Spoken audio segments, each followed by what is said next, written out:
Welcome back, my dear children of class 10.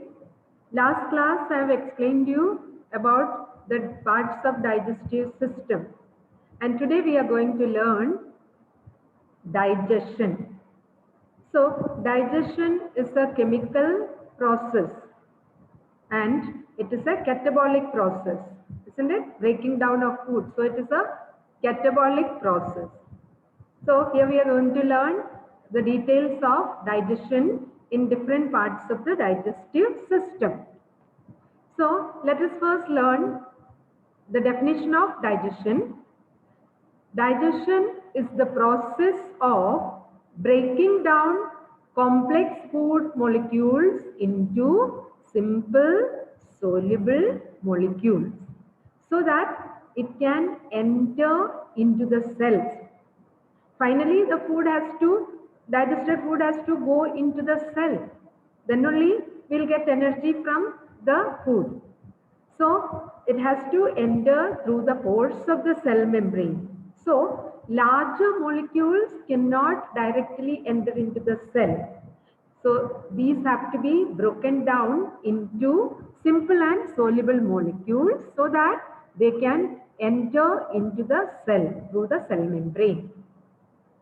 So let us understand what are the components of the food, which we have already learned in previous classes, but let us revise. So the components of the food are carbohydrates, proteins, fats, minerals, vitamins and water, of which carbohydrates, proteins and fats are larger macromolecules. They are polymers. Polymers means larger molecules, bigger, large-sized molecules. So these are the food components which have to be digested. Minerals, vitamins and water are simple compounds, so they can directly go into the cell. So digestion mainly means carbohydrates, proteins and fats are broken into smaller simple molecules so that they can enter into the cell. Now let's go into the details of or steps of digestion. So before that you have to learn one more thing. Peristalsis. Peristalsis. Peristalsis means the involuntary contraction and relaxation of the muscles of the digestive organs, creating wave-like movements which push the food forward. And this process is called the peristalsis. It is simply the wave-like contraction and relaxation of the muscles of different parts of the digestive system, so that the food is pushed from one part to the next part.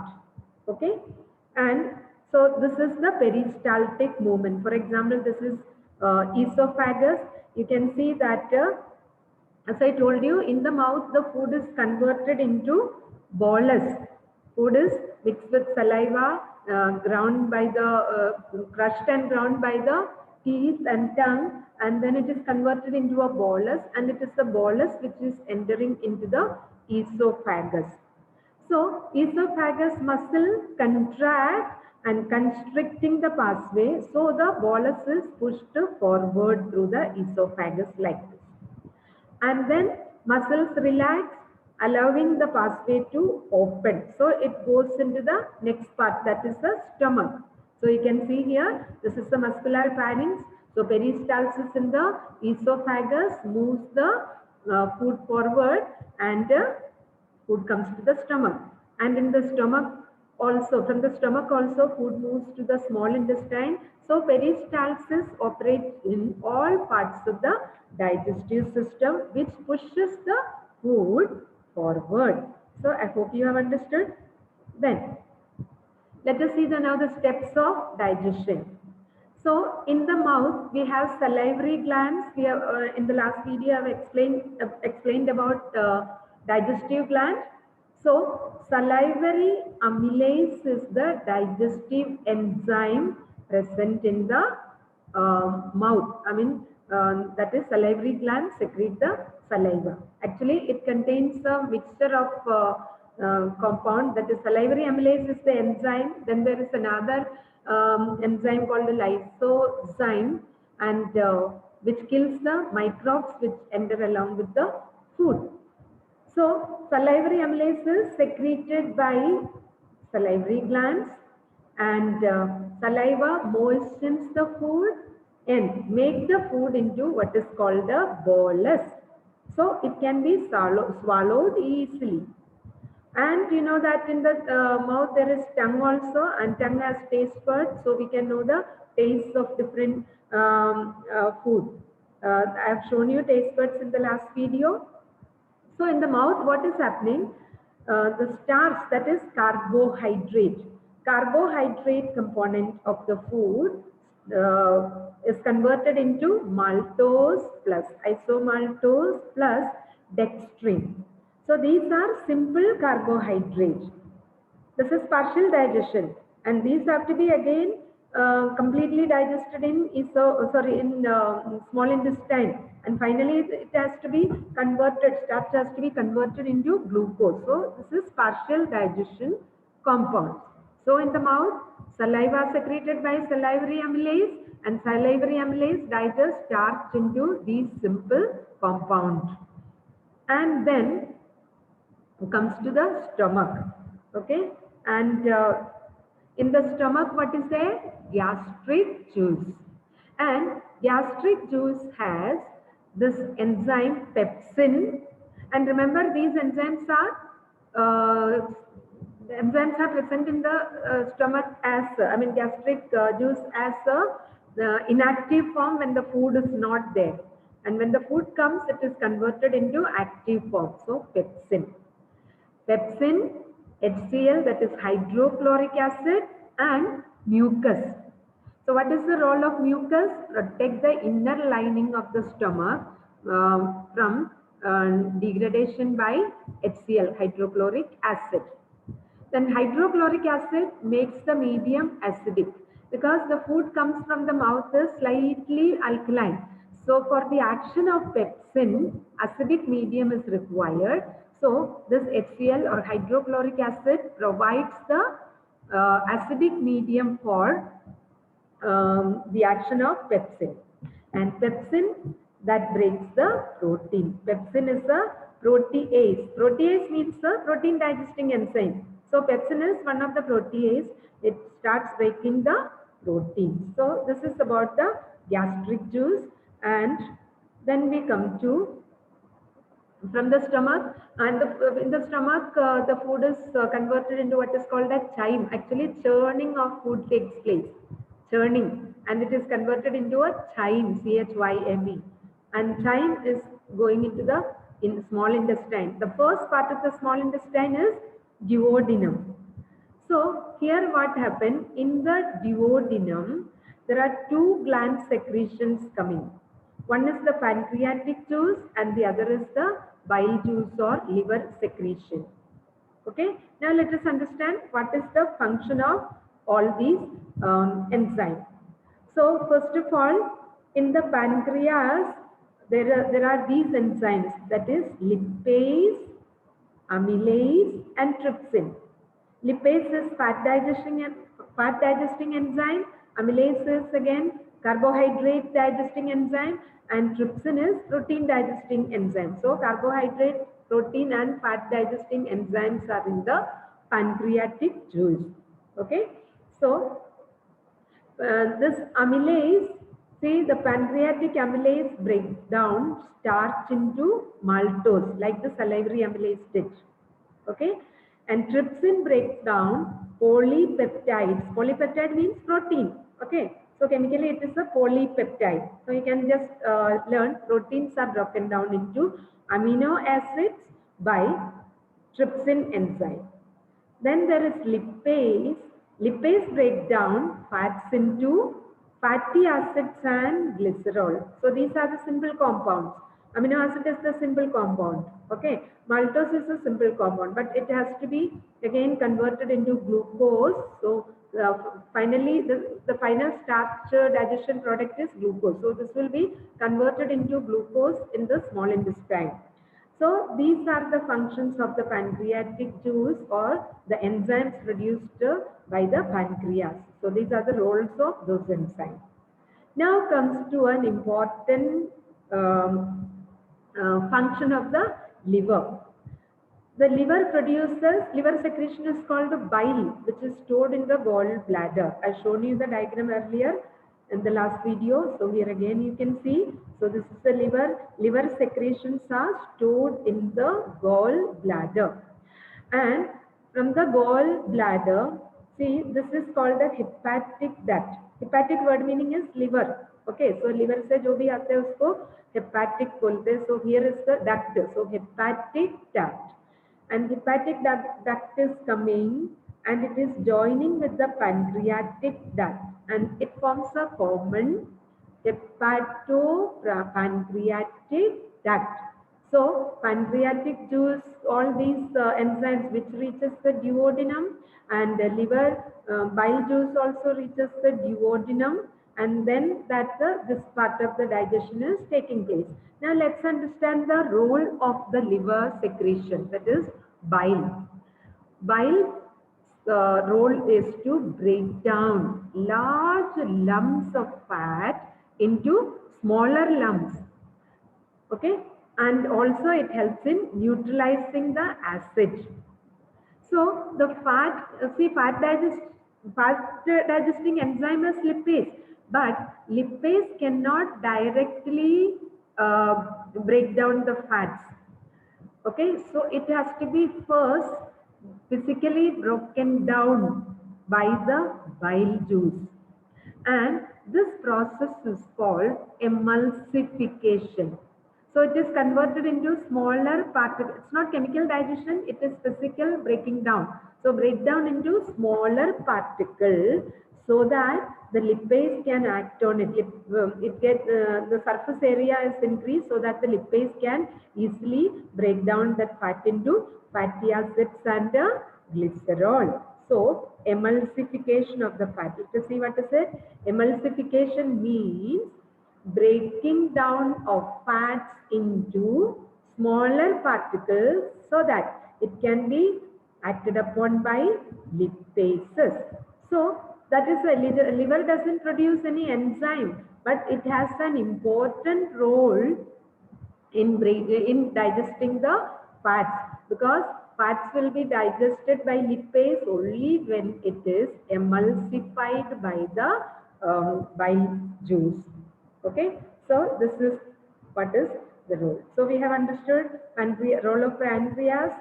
So pancreatic and liver juice both come in the duodenum, and this part of the digestion is done in the duodenum.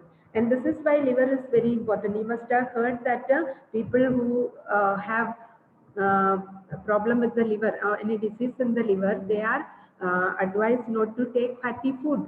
Why? Because then bile secretion is affected, so fats will not be digested. That is why. So this is the digestive role of the liver. I hope you have understood. This is what is emulsification. Large oil drop or fats and oils are acted upon by the bile juice and converted into the smaller droplets. So this is what is called a emulsification. So see, the large lump of fat is converted into small droplets or small particles. So now it can be acted upon by the lipase. Okay. So this part already you have seen. Liver secretion is stored in the gallbladder. Then this is hepatic duct, and here it comes the hepatopancreatic duct, and in the duodenum the food comes under that part of the digestion is done. Okay. Now the final so digestion is so after the duodenum, then the rest of the intestine, complete digestion takes place. Actually, digestion is completed in the small intestine. Digestion starts in the mouth and digestion is completed in the small intestine. So besides these enzymes of the pancreas, there are other enzymes, protein, carbohydrates and fat digesting digesting enzymes are present in the rest of the part of the small intestine also. So, and these enzymes act, and final digestion is done by these enzymes. And finally, the carbohydrates are converted into glucose molecule. So you understood? Carbohydrate is complex molecule. It is converted into simple and soluble glucose molecule. Now it can go into the cell. Then proteins are converted into amino acids. So proteins are complex molecules and amino acids are simple molecules. Then lipids and fats or oils, okay, they are converted into fats and oils are lipids, okay. So they are converted into fatty acids and glycerol. So these are the final digestion products, end products of digestion ready to go into the cell. And from the small intestine that it is absorbed into the blood. So how it is absorbed, I'll explain it in the next video. So till then, complete digestion we have learned. Now what is happening? Just let us have a summary of this processes we have learned so far. Okay. So mouth chews the food, mixes it with saliva, isn't it? And their salivary glands are there, produce saliva, which contains a starch digesting enzyme called the salivary amylase. So we have seen this salivary amylase convert the starch into smaller compound, okay, like maltose, isomaltose, dextrins, etc. Then the food go into the stomach. From the mouth, the bolus, when it goes into the pharynx, okay, food from the mouth, it is converted into bolus and the bolus reaches the pharynx. And I told you pharynx is a common passage for food and air. So when the food is swallowed, the air cavity or windpipe is closed by a structure called epiglottis. Okay. Now from the pharynx, so the food will go only into the esophagus. So peristaltic movement moves or pushes the food forward through the esophagus tube. Okay, so pharynx swallows the chewed food, mixes with saliva called the bolus, and bolus moves through the esophagus into the stomach, and stomach mixes and churns the food with the gastric juice that contain acid and protein digesting enzyme called the pepsin, and the food is churned very nicely, and this is converted into what is called a chyme. I told you, chyme. Then liver makes bile and aids in the digestion and absorption of fat. Then comes the pancreas, releases bicarbonate also. So actually in the stomach the food becomes acidic because of the HCl. Okay, so that pancreatic enzymes again can act in alkaline medium. So pancreas, besides the enzymes we learned, there is bicarbonate also, which neutralize the intestinal content and produces enzyme that digest carbohydrate, proteins and fats, as we have just seen. Then the liver secretions are stored in the gallbladder and stores bile and releases it into the small intestine whenever food is there, whenever required. Remember an important point, all these enzymes become active and released into the digestive part only when the food is there. The food needs to be digested. Okay. Then in small intestine, the complete digestion is completed in the small intestine, and then absorption of nutrients into the blood or lymph takes place. Okay, so the food has to be, the intestine doesn't go into the cell and give the food to the cells. So blood is the mediator. Our circulatory system is the mediator. The blood is the mediator which takes the nutrient. So the structure of the digestive system is suitable for absorbing the nutrient. So blood, it is absorbed by the blood, and it is a blood transport to each and every cell of our body, and so the food is oxidized in the cell and releases the energy. So digestion is completed here. Now what happens to the undigested food? All components of the food are not digested. We don't have enzymes. For example, when we take plant food, always there is cellulose. Plant cell is made up of cell wall. Cell is covered by cell wall, we have learned. So cell wall is made up of cellulose. So cellulose is not digested, and any undigested food and waste material, this will move along with water. It will move into the large intestine. And what is the role of large intestine? There is no digestion in large intestine because digestion is completed in the small intestine. Now, the undigested food and water move into the large intestine. So, what is the role of large intestine? It absorbs the water and some vitamins and minerals home to the minerals. So these things are required because all that water from the small intestine comes to the large intestine. This cannot be eliminated because our body needs water. So all water cannot be eliminated. You know that when you get loose motion, so much water is lost and you feel very tired. It isn't it? Dehydration takes place.